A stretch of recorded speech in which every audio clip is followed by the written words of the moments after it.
that means NATO's the problem. So NATO's got to go down.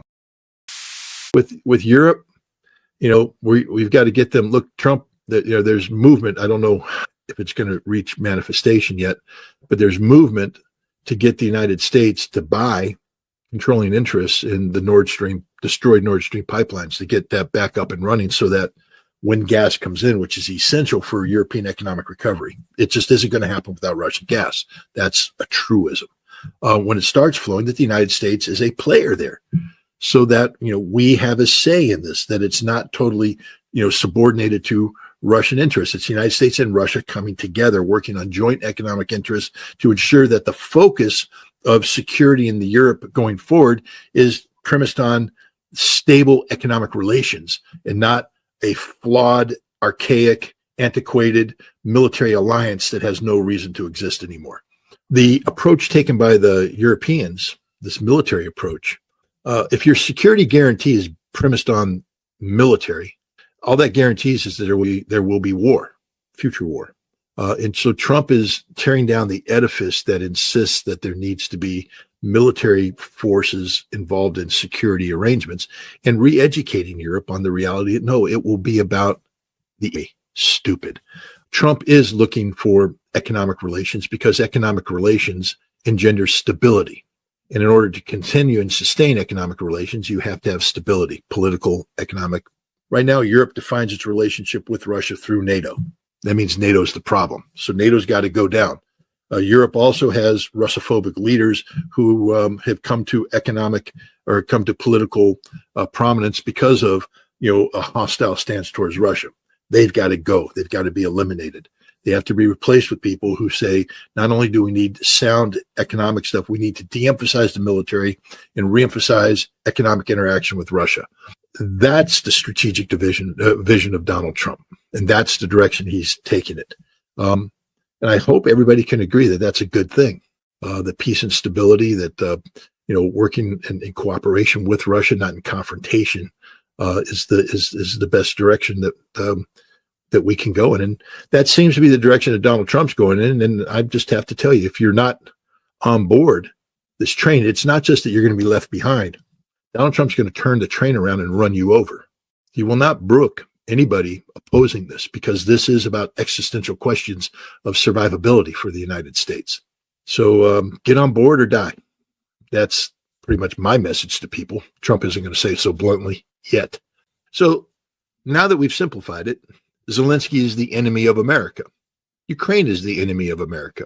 Great Britain is the enemy of America. Keir Starmer is the enemy of America. France, Macron, they are the enemy of America. Europe is the enemy of America. NATO is the enemy of America. So now let's take a look at what Trump is doing here. The UK, as part of their Trump proofing, entered a secret deal with Ukraine, basically where Ukraine turned over their mineral rights to the United Kingdom in exchange for 100 years of security guarantees. And this was what the British told the Ukrainians is, we've got a special relationship with America. You sign this over, we guarantee your security because we will make sure America's trapped into this. You can't trap Donald Trump. And so, what is Europe to do? He shut down this military aid until which time Zelensky signs the mineral agreement. But Zelensky can't sign the mineral agreement because of the UK agreement, which means that ultimately the UK is going to have to make null and void its agreement. It's a big game being played here. There's only one player that is in a position to win. That's Donald Trump. And so Trump basically countered with his own mineral deal that Zelensky can't sign.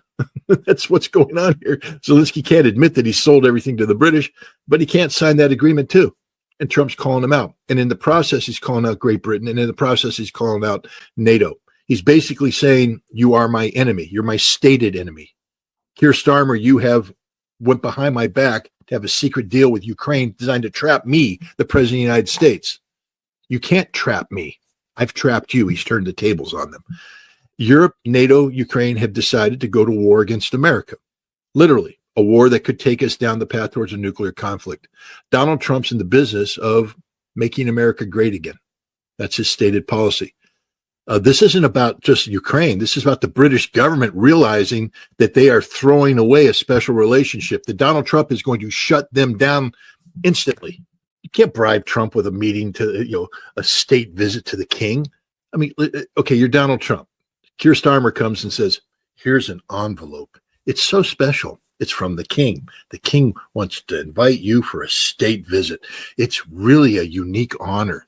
And then the stinky, smelly cocaine addict leaves the White House, goes there and gets an audience with the king. Cheapens it. What is the king? Keir Starmer farms him out. Hey, I need you to impress Trump. Go have, you're going to go meet with Trump and all that. So, so the king now has to do that. But I don't think that meeting is going to happen. I can't speak for Donald Trump, but I don't imagine Donald Trump's going to take sloppy seconds from Zelensky. All right. So what we're seeing here about starving out Ukrainian assets by shutting down military shipments, part of a bigger game being played where we're going to shut down England. We're going to shut down Europe. We're going to shut down NATO until they do exactly what we want them to do, when we tell them to do it, how we tell them to do it. There is no such thing as an independent Europe, independent NATO, independent Ukraine. Everybody works for us, and they will obey our orders or they will be destroyed in the process.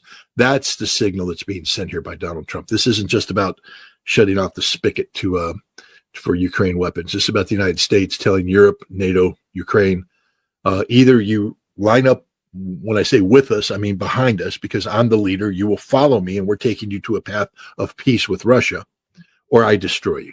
Zelensky went, and the king basically prostituted himself out. Said, oh, you need me to meet with literally a cocaine addict who is corrupt as the day is long, who is a disgusting individual. And the king had to meet with this person because Keir Starmer wanted to send a political signal. All Keir Starmer did is prove that the king's a whore. Said, I'm sorry, Great Britain, but you allowed Keir Starmer to prostitute out your king. The king's a whore. And you think the president of the United States is going to go and meet with this whore after he's dirtied himself with the cocaine addict? No. And so the English are desperate. They blew it.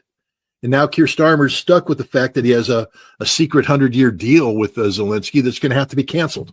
That's going to be humiliating for him. But what do they got? Nothing. We're going to put boots on the ground, planes in the air. Well, I can't do it without America's help. And America said, you don't got our help. The French, we're going to be there for you, but we're not. Italy finally got smart and said, no, we're not even playing this stupid game. The Poles, we're not playing this stupid game. Europe's falling apart. There is no European unity. That was the beauty of that meeting. I love the fact that they at least were honest enough to keep the Baltic states out of there because they're nothing. It's high time Europe just shut them down, literally, and just say, no, you're done. We don't want to hear your yapping anymore. We're not going to let you drag us into this war. Poland's getting the big picture. Well, wait a minute. If this all goes south, all those American troops on our soil are going to leave. Yes, they are. And they're going to leave no matter what. You think we're going to keep American troops in Poland once we have peace with Russia? No, we're not. The Baltics will be abandoned. It will all be abandoned. Europe's just coming to grips with the fact that this entire enterprise that they bought into, which is supposed to be led by the United States, that there's, in fact, a revolution taking place in America today, a fundamental revolution that redefines how America operates internally and how we deal with the world. There only one winner came out of that White House. His name was Donald Trump. J.D. Vance gets a good second place, elevated his potential, but that's it. Nobody else won, only Donald Trump. Everybody else lost. This was the Godfather massacre. And that's how you have to start viewing Donald Trump. You have to come in, you have to kiss his ring, or else you're screwed. Let's just think again logically. It was the third meeting of 3 meetings. If Ukraine was the most important part of it, they would have led, or they would have finished with everybody else in attendance. The first meeting was with Macron. He came in, he got to feel Donald Trump's knee. Hope he enjoyed it. And then he left. Tell me what happened in that meeting of significance. You don't even remember the meeting. You can't tell me what the talking points were. Neither can the rest of America. That's how irrelevant it was. Then Keir Starmer came in. Tell me what was accomplished there. Nothing. So bad that Keir Starmer had to go back to Europe and talk about it, convening an emergency. I mean, if these meetings went well, if Macron and Starmer were able to, move the needle with Donald Trump's head, they'd be sitting there going, okay, we're going to have a meeting to talk about all the great things that came out of the White House. Instead of, we need an emergency meeting to talk about getting rid of NATO and going forward with it. This is bad. But it got much worse because the cocaine addict from Ukraine showed up. When was the last time Graham said bad boy to Zelensky? Oh, it was a setup across the board. All these people out there saying that Donald Trump is not a, he's the frickin' godfather. I mean, if you think about it, that scene reminds me of the scene in, I think it was Godfather 2, where they're doing the baptism of his child. And, he's sitting there saying, I'm a good Catholic and all this stuff. Meanwhile, all around town, bam, bam, bam, bam, bam, they're killing everybody. Maybe that was in Godfather 1. But they killed everybody. That's what happened at the White House. Everybody got killed politically. I mean, come on, man. Trump set everybody up. Zelensky went in and shook hands with all the Democrats coming in. Hi, how you doing? Oh, God, you're so great. You're beautiful. Look, do you remember me? I was with the Biden administration. Oh, man, I can't wait till this is done. This nightmare's over in the White House. We can get back to what we were. Mutual beneficial corruption. Yes, yes, yes. Lindsey Graham, you're the greatest thing. Oh, thank you for giving me the opportunity to have all my Ukrainian men die so that you can look stupid and fat and ugly on national TV. And they were all there, boom, boom, set up. And then Trump, boom. And now the Democrats are like sitting there, holy cow, what happened? Even Lindsey Graham had to go on TV and go, no, bad things, Zelensky, bad boy. It was like a WWF. Donald Trump, has that WWF background. He is famously, slapped Jim McMahon and pinned him. And they just sat there and they just set Zelensky up. First of all, the whole thing was a setup. We've got the big hall, and it's set up the conference room with the treaties and the lunch and everything's there to sign over the mineral agreement. And Zelensky came in and he can't sign the mineral agreement. He can't because he signed it with the British already. But the British lied, and now he's lying to Trump, and Trump's just sitting there going, let's talk about it some more. All the lies you're going to tell me. Trump's like, okay, your lies are lies. And finally he had enough. And look, Trump set him up from the start. This was a setup. Wear a suit. Why impose that? Wear a suit because they knew he wasn't going to wear a suit. They knew he couldn't wear a suit. They knew that his ego was such that he just couldn't do it. Wear a suit. They set him up for failure from the start. Then J.D. Vance and Donald Trump had worked out when J.D. Vance was going to intervene with his points.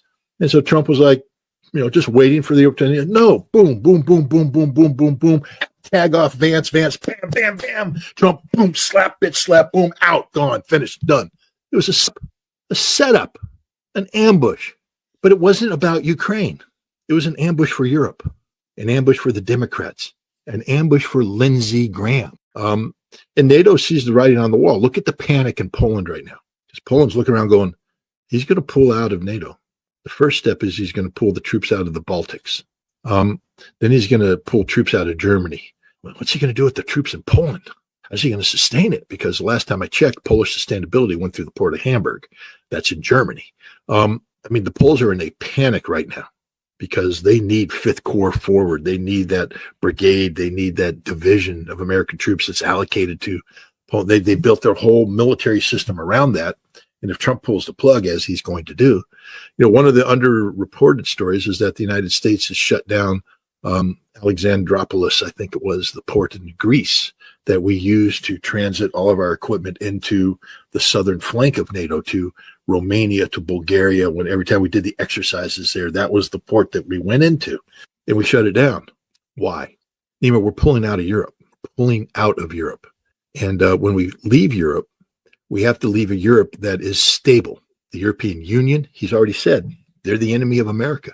NATO, we're not going to fund that stuff anymore. We're out of there. Ukraine, goodbye, Zelensky.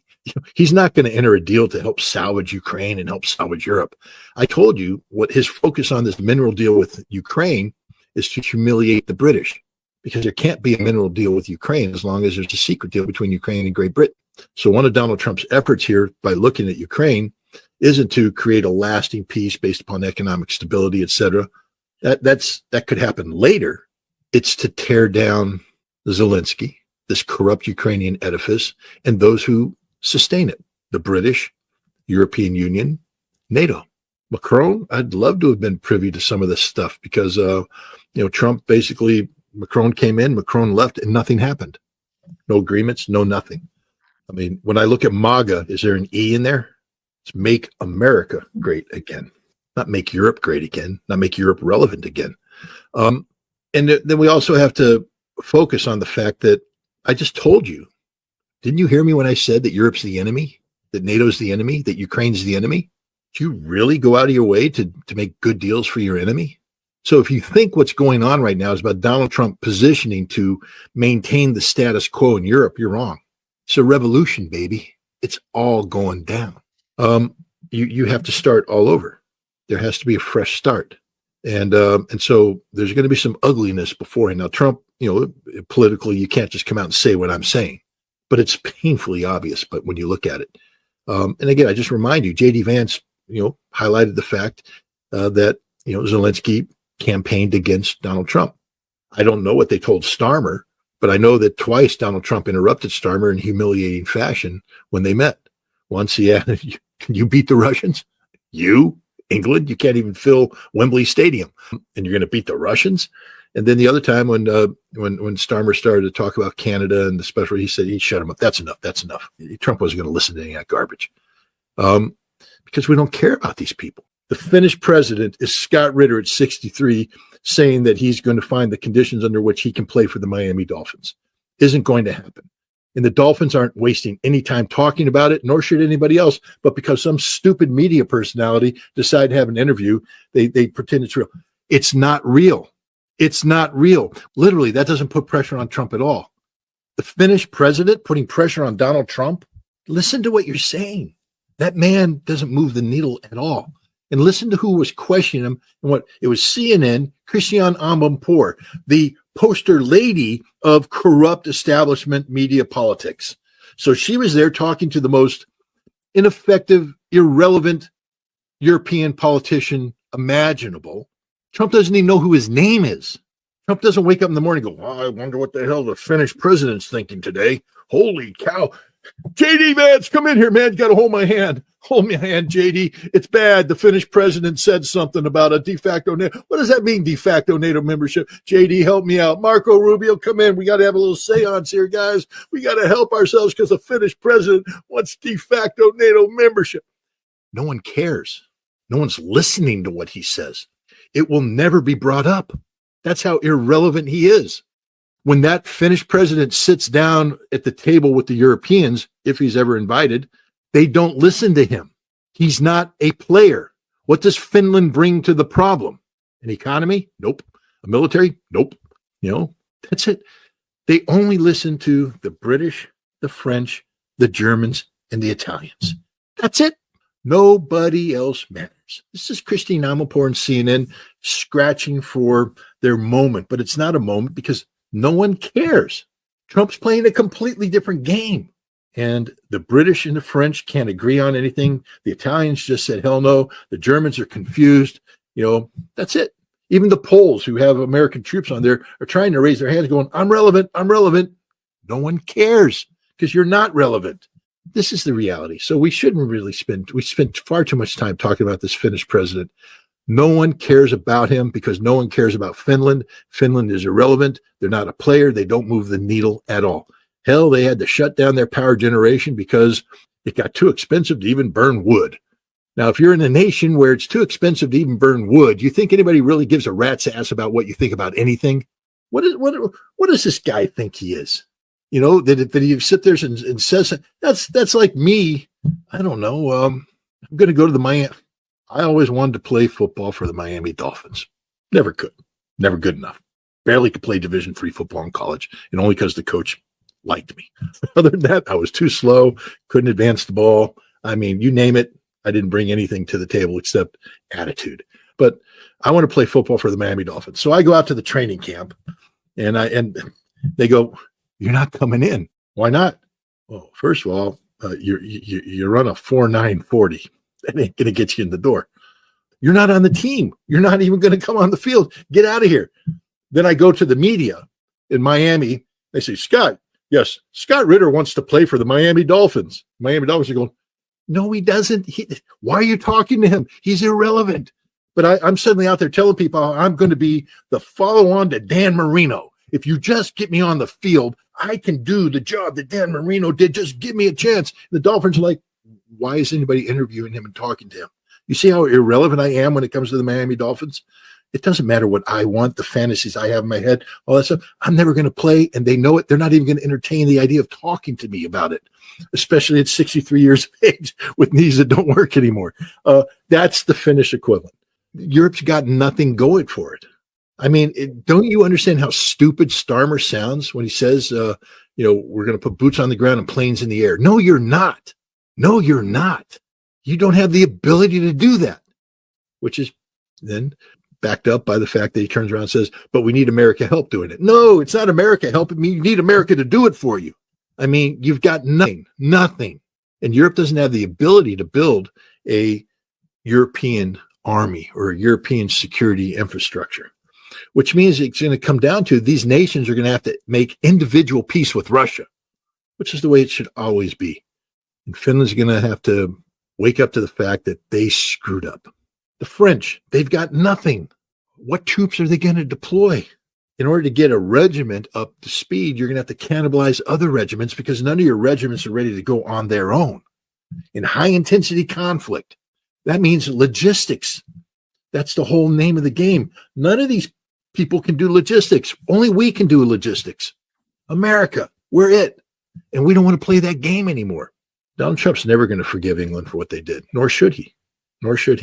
Every American should be on the side of Donald Trump here. But most American, at least half of America were like, no, we're good. We think it's great that Europe's siding with Joe Biden in an American election. You think that's great? England is going to go through some very hard times because I think one of the things, England made a decision to divorce itself from Europe because they wanted to have this special relationship with America that no longer exists. That special relationship is done. And Keir Starmer is one of the people that helped kill it. You don't put your finger on the scale of an American election, especially if the side you tried to make win loses. And the person that won has thin skin, a big ego, and is vindictive. Do you realize how insulting that is to all Americans? Say, I think it's great that the Europeans are on our side. I don't want them on our side. I want them the hell out of the way so that we, the people, can make a decision. Avoid event. You know who stayed the hell out of the way? Russia. Turns out everything they said about Russia was a lie, false, part of that deep state fabrication to hide the fact that it was Europe and the deep state that was putting their thumb on the scale the whole time. Trump won, Europe lost. Now they got to pay the price. I can't wait till Finland figures out, that the last major exercise that had, the reinforcements coming in through Narvik or coming in through Norway, going over the mountains down to Sweden, ain't never going to happen. And Finland's going to go, we're sort of stuck here alone. Bingo! Joining NATO is the worst mistake you ever made. And Sweden's waking up to that reality too. NATO is going to be over very, very soon. And when that happens, you're going to see a lot of nations struggling to define who they are and what they are. Fortunately for Finland, Sweden, the rest of Europe, the Russians aren't vindictive. All Russia wants is stability. They are not interested in driving on Berlin or driving on Paris or even taking away the Chihuahua states. As long as the Chihuahua states stop treating the Russian population, horribly and respect their history, which means the monuments of fallen Soviet soldiers needs to be respected, there will be no problems. Russia's not trying to dictate, how they run their country. Just don't insult Russia. Donald Trump, I think he does need to bring clarity to what's going on in Europe. Maybe he doesn't want to play too many cards, but he's announced that he's going to make some big announcements here. So I think the big ones are, the big directions that he could head into are the unplugging from Europe and the, promotion of the reality of U.S.-Russian relations, that this is a strategic direction. I don't know if he's ready to make that statement yet, but that's the direction we're heading. We're heading away from the time when the transatlantic relationship defined America in the world. And we are jettisoning this transatlantic relationship, and we are moving to a bigger stage. That's really the rest of the world. I loved it. I saw somebody, maybe it was Tusk, the Polish president.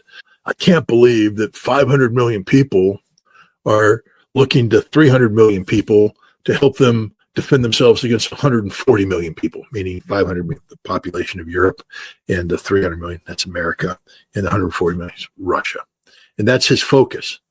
And I would say, I think it's going to be the 300 million people sitting down with 140 million people, sitting down with 1.8 billion people, sitting down with another 1.8 billion people.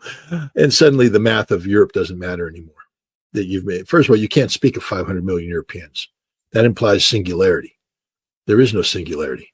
We have to speak about, what's the population of Poland? 38 million, 36 million, population of Germany. So suddenly that 500 million gets fractured. And we saw the fracturing. Giorgio Meloni, we ain't playing that stupid game. Well, so it's 500 million minus the population of Italy. Wait a minute. Others are saying they're not playing well. 500 million minus this. And suddenly you find out that there's nothing in Europe. That's why Europe has to turn to 300 million to defend against 140 million, because Europe is nothing. They can agree on nothing. They stand for nothing. That's the reality of it. I believe that, everybody keeps saying, well, it's the United States and Europe, that Europe gets a seat. I think Europe's actually being told that you've been permanently relegated to the children's table in the back. The children's table I'm talking about, when all your friends come over and you're going to have the adult table, and then all the kids go in the back so that their noise in their games doesn't bother you. Europe's no longer at the adult table. Europe's at the children's table. And that the adult table is, right now it seats 4. It seats Trump, it seats Putin, it seats Xi Jinping, and it seats Modi. That's it. That's the adult table. If I were the president, I would be putting Europe on notice that the United States has made a strategic shift towards peace with Russia, that's our goal and our objective.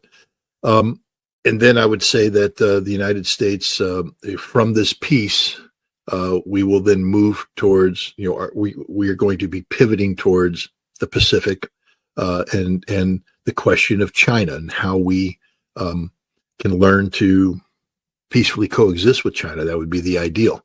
But to do that, we have to have a solid. We can't have a foundation around the world that's predicated on conflict.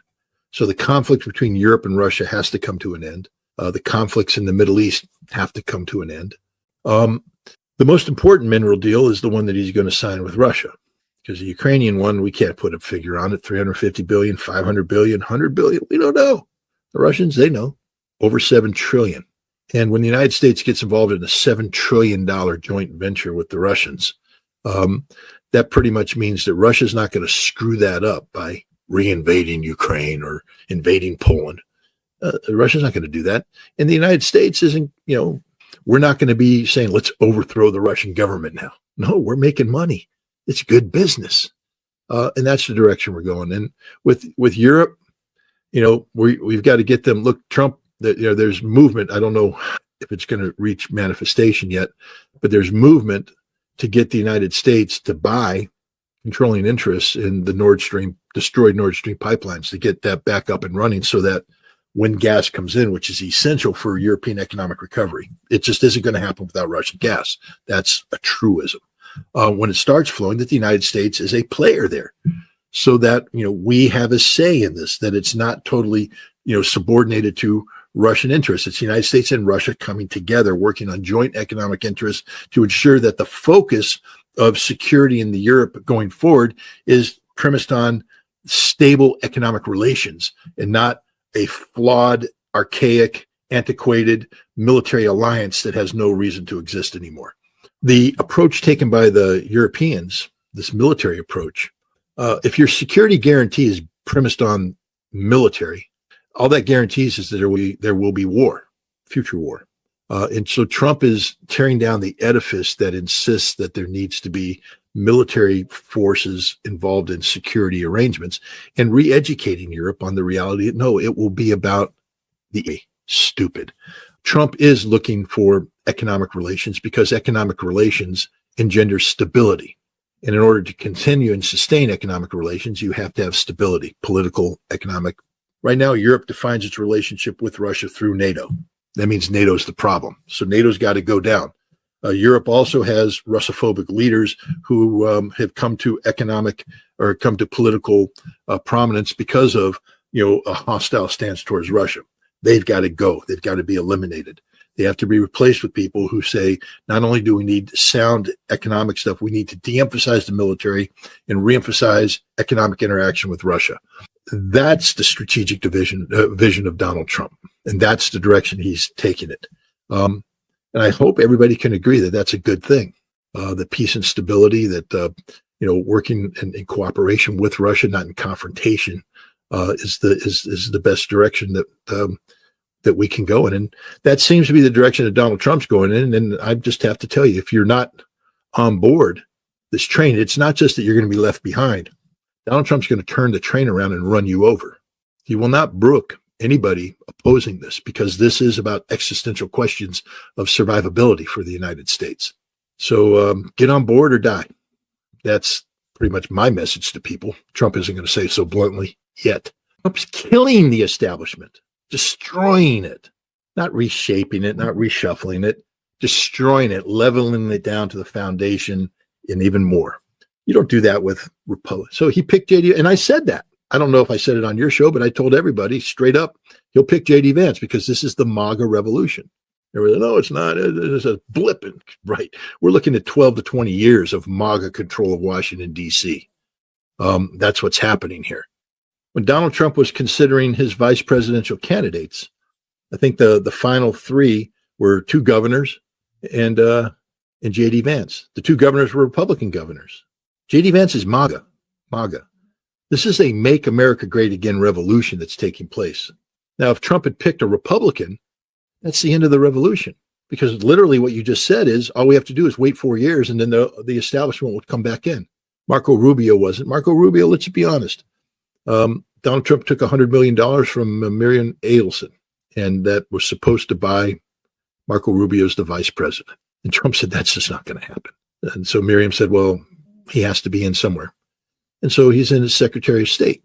You want to see the power dynamic? Look at the video of J.D. Vance talking, gesturing, the comfort, and Marco Rubio just sitting there passively and quiet. He has one job and one job only, and that's to do what Donald Trump tells him to do. And look how he's changed.